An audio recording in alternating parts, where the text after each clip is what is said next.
What's up everybody, Brian Tong here, and this is my review for the new M1 iPad Pro. Now, if you want to know a little history about me with this product, I owned the original 12.9 and I kept upgrading until the 2018 redesign that I still have, and this is one of my favorite devices of all time, but that didn't mean that I upgraded in 2020. Now, this year feels like it's time to finally make the upgrade, I think. So full disclosure, Apple provided me with this iPad Pro for review, and then it's gonna go right back to them along with this very sexy all new white Magic Keyboard case that is very clean. So I'll break down what's new with the 12.9-inch iPad Pro this year. And when I look at this new M1 iPad Pro, it's made the Pro even more pro for pros. That's gonna make sense, but I'm not so sure if this is a specific model that's really for anyone besides a creative pro or someone who just wants the newest iPad with the biggest and bestest screen. And yeah, bestest is a word, so we're gonna find this all out together. Now, the iPad Pro design-wise looks exactly the same as the last two generations, except it's now 0.5 millimeter thicker and 1/10 of a pound heavier. So if you pick it up, it's gonna be hard to tell the difference, but the biggest change that your eyes are gonna see is with its liquid Retina XDR display. Now, someone had fun coming up with that name, or they just wanted to mess with us and see how many times we could say it wrong, but it's their new mini LED display made up of 10,000 individual LEDs. It's also what makes the iPad Pro that 0.5 millimeter thicker. Now, a larger battery didn't make it bigger this year, so you're still getting the same roughly 10-hour battery life. The bulk, though, that comes from the new mini LED display tech. Now, if you've read the stats, you know it has 1,000,000:1 contrast ratio. It supports the P3 color gamut. It has 1,000 nits of brightness and a 1,600 nits peak brightness for HDR content. Yes, HDR finally back on the iPad Pro. I love that. Now, the last two iPad Pros hit 600 nits brightness, which was already best in class, so this is gonna be a significant improvement, and you'll still get the True Tone, you'll get the 120 hertz ProMotion refresh rate, but if we look at the stats on this new display, they're actually a perfect match for Apple's Pro Display XDR that sits on your desk at home. And the difference, well, this display fits in your bag. It won't cost around $5,000 plus. It's also a creative's dream to have this seamless workflow between something like the iPad Pro and then something like your Pro Display XDR. Which, side note, why did they switch the placement of where to say XDR? Because we have the Pro Display XDR versus the Liquid Retina XDR display. Apple, why? Now, the Liquid Retina XDR display is only available on the 12.9-inch model. I don't have a personal HDR workflow yet, and maybe it's time to kick myself in the butt, maybe jump over to Final Cut Pro eventually. Maybe I'll start using my iPhone to shoot more Dolby Vision content in the future, but I can tell you that this display looks amazing. Dark shots that have neon lights, or when you're looking at the sun and sunset type shots, they come alive in HDR, and that's where you see the biggest differences from the previous iPad Pros. This just hits different, and you can feel the intensity of it on screen. Now, as a video creator who wants the most true-to-life representation out there, and especially for filmmakers, this is gonna be fantastic, but does this make movies feel bland without it? And the answer is no, not really, because look, iPad displays, they're already so good today. But yes, it does pop more when certain scenes call for it. Absolutely. But if I showed this new Liquid Retina XDR display to, let's say, 100 strangers, and I'm gonna guess maybe a few might ask or say, is this an HDR display? I could count them probably on one hand, and I would be one of those people. But what I'm really trying to get at is that this is an amazing display. This makes the iPad Pro even better, but this improvement feels like it's targeting the creative professional more than the general consumer. Now, the new Liquid Retina XDR display makes the iPad Pro, guess what? More pro for pros. See where I'm getting at?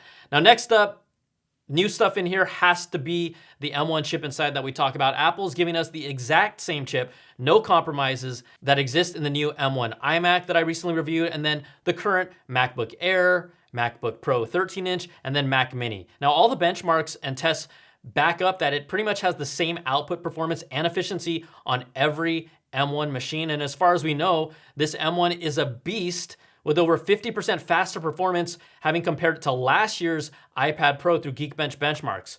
But then you have to remember that we never even scratched the surface of really using all that processing power in the iPad Pro the past two generations. And then now, it gets an M1 chip inside. So I gotta imagine, what are we gonna do with all this new power? We're still honestly waiting to find out. So if you're ordering an iPad Pro today and you configure it with the larger 1 or 2 terabyte hard drive, they're not gonna outright tell you this, but the RAM inside gets bumped up from 8 gigs to 16 gigs. So we're looking at a tablet with the same power as the most powerful M1 hardware out there today. You know, Apple has showcased new apps from third-party partners like LumaFusion for editing multiple streams of 4K video. You got Adobe Photoshop and their Lightroom connection on iPad, but where are Apple's own apps to create this like seamless workflow? Because ever since the original iPad Pro, like I have been asking for the same thing, you know it, Pro apps from Apple on their own Pro hardware. If you've been following me, you know this. So I'm looking at the calendar, and with WWDC coming in June, the timing of this iPad Pro to me feels like, you know, we're only getting part of the story. And if that's true, I really hope it's true, Apple. Well, then maybe I'll absolutely have to do another review 3 or 6 months later. But you cannot tell me that you're gonna give me an M1 with 16 gigs of RAM, 1 or 2 terabytes of storage, and this iPad Pro is going to run the exact same apps from 2020? Nah, not happening. I've had this for a week, and this new power hasn't made me use my iPad Pro any differently than I have before. And maybe there's new apps taking advantage of that power, and the M1 neural engine will, you know, bring that forward, but it hasn't happened yet. And I feel like there's really some unfinished business that Apple and the iPad Pro have to resolve at WWDC, but something more significant here has to happen.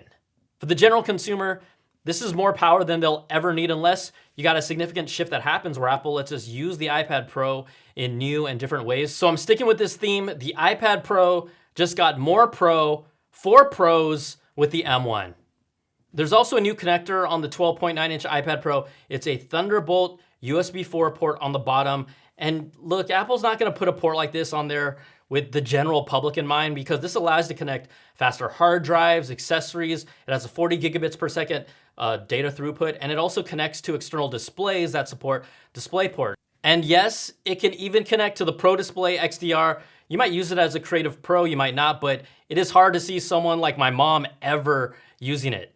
Add it to the list. The Thunderbolt port again makes the iPad Pro even more pro for pros. Now you see the pattern here. All right, 5G connectivity is also new this year for users on the go, if you can actually get a legit 5G signal, because I really haven't seen it much, but I just use my phone as a hotspot for my iPad anyways. But there is one consumer feature that probably excites me the most because I know I'll actually use it all the time. Center stage. The new iPad Pro brings an ultra-wide front-facing 12 megapixel camera, but that's important because it uses machine learning and face detection. So now you can freely move around while talking to someone on FaceTime. It follows you instead of you having to like constantly hold or adjust the iPad in hand. We already know like the camera location here has kind of been a bugaboo where it's always off to the side. So look, Apple's doing this. They're putting it in the iPad Pro. No one else has it in any other Apple product.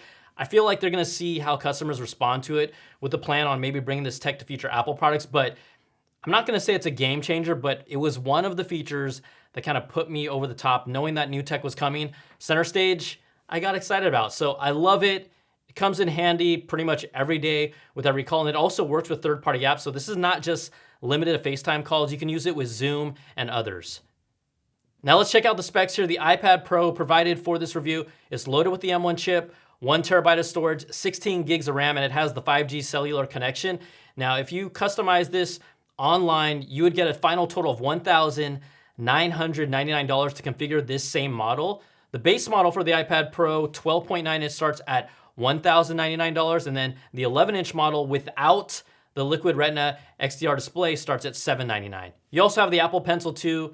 Nothing has changed here, the hardware-wise. It is still $129, so that stays the same. But you gotta talk about this Magic Keyboard case. It comes in white. It is all new, it's white. I love how fresh and clean it looks, but it's a $349 add-on for the 12.9-inch model. The Magic Keyboard from last year will work functionally the same with the new 12.9-inch iPad Pro. So, you know, you can leave it here like you want to on its stand. You can use the keyboard, but then when you close it up, it can be a little tighter because of this increased 0.5 millimeter size if you're trying to use this year's 12.9-inch iPad Pro with last year's Magic Keyboard case. So that's why with this 5th generation, this new Magic Keyboard case, they just made it a little larger to accommodate that 0.5 millimeter size increase. And you know, look at how pristine this looks. I don't know how long this Magic Keyboard will, you know, last looking this clean. I mean, I was tempted to try to do a Cheetos test on it, because isn't that like the best indicator of how good this thing can deter stains? So have all these improvements changed how we use the M1 iPad Pro? Look, I love the new HDR display when I'm actually viewing HDR content, but that's not very often. And that's the biggest difference, along with the higher peak brightness that I can see. The reality is that, you know, I'm still using my iPad Pro exactly the same as I did before. We got my apps, you know, I'm surfing the web, I'm checking emails, watching content, reading comics. I'm doing everything the same. And the screen is nice if you're, you know, the kind to notice. Not everyone can, but it still hasn't inspired me to change my creative process yet, or workflow, or anything like that. And if we look at this new iPad Pro, again, it has an M1, 1 terabyte of storage or 2, 16 gigs of RAM, and a Thunderbolt port. There has to be something else coming for the iPad Pro in 2021, and if there isn't, it just becomes another powerful upgrade that I feel like I'm not gonna really be able to take full advantage of, even as a creator. Now for the general consumer, upgrading this makes sense if you've owned an iPad for a long time and you know you just want the latest iPad or the iPad with the biggest screen. Look, don't look back and indulge yourself here if you want to. But for most people, this year's 12.9-inch model is really overkill, and it's targeting people who are creative professionals, who are getting into digital art, or planning to kind of move in that direction, because there are just so many iPads. They're at so many different price points today that I would push everyone to first look at the iPad Air 4th generation, consider that, and then work yourself up from there, unless you know you really want some of these new iPad Pro features. I said it in the beginning, and this is held true, all the new improvements make this iPad Pro more pro for pros. But it hasn't even had that effect on me, and I should be their target customer, but I'm not even using them. And I really hope Apple does more this year, because I have one on pre-order. I didn't drop $1,500 on an iPad Pro to do exactly what I'm doing with my 2018 model, with just a slightly brighter and better screen. So my final verdict is a to be determined Apple until at least WWDC on June the 7th. Hey, upgrade if you really want to. The tech here inside, it's awesome. But if this is it and nothing else changes, I'm gonna be a very sad Apple. Aww. Now the iPad Pro, to me, it's really targeting creators, pro creators, more than it is consumers. It's still for everyone, but no matter who you are, if you're upgrading, just make sure you're gonna use it, or you know, you just be a rich person who likes to buy things, and that's okay too.